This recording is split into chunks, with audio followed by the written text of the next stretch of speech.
नेहरू की बड़ी आलोचना हुई, संसद में सवाल उठाया गया। संसद में नेहरू ने कहा कि हाँ, ये ठीक है कि भारत के साथ नाइंसाफ़ी हुई है, भारत को जितना मिलना चाहिए था पानी उतना हमने सदी में लेने की कोशिश नहीं की, पाकिस्तान को ज़्यादा दे दिया। वो मैंने फैसला इसलिए किया जिससे दोनों देशों के संबंध बेहतर हो, शांति हो, ये सोचकर ये कदम उठाया था। तो आप सोचिए कि वो क्या सोच रहे थे, भारत का हित नहीं सोच रहे थे, भारत का जो लॉन्ग टर्म इंटरेस्ट है उसके बारे में नहीं सोच रहे थे। अब उसके बरक्स जरा मोदी को रख कर देखिए। बहुत से लोग इस समय सवाल पूछ रहे हैं और कई साल से सवाल पूछ रहे हैं कि इतने साल में मोदी ने क्या किया। आजकल पूछा जा रहा है कि 10-11 साल में मोदी ने क्या किया, कहाँ थे, क्यों नहीं कोई कदम उठाया। तो आपको याद दिला दें, उरी की घटना 2016 में हुई। प्रधानमंत्री नरेंद्र मोदी का एक बयान याद रखिए, और ये इसलिए कह रहा हूँ कि प्रधानमंत्री नरेंद्र मोदी जब ऐसे स्ट्रेटेजिक अफेयर्स पर या देश के दूरगामी हित पर बोलते हैं तो बहुत दूर की सोचकर बोलते हैं, वो तात्कालिक घटना के प्रभाव में नहीं बोलते हैं।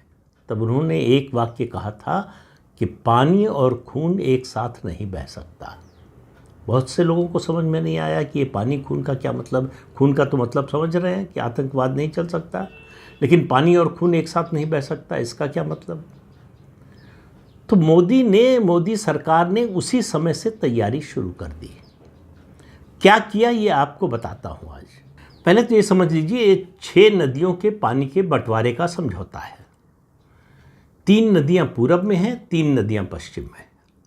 पूरब की जो 3 नदियाँ हैं, रावी, व्यास और सतलुज, वो भारत के हिस्से में है उनका पानी।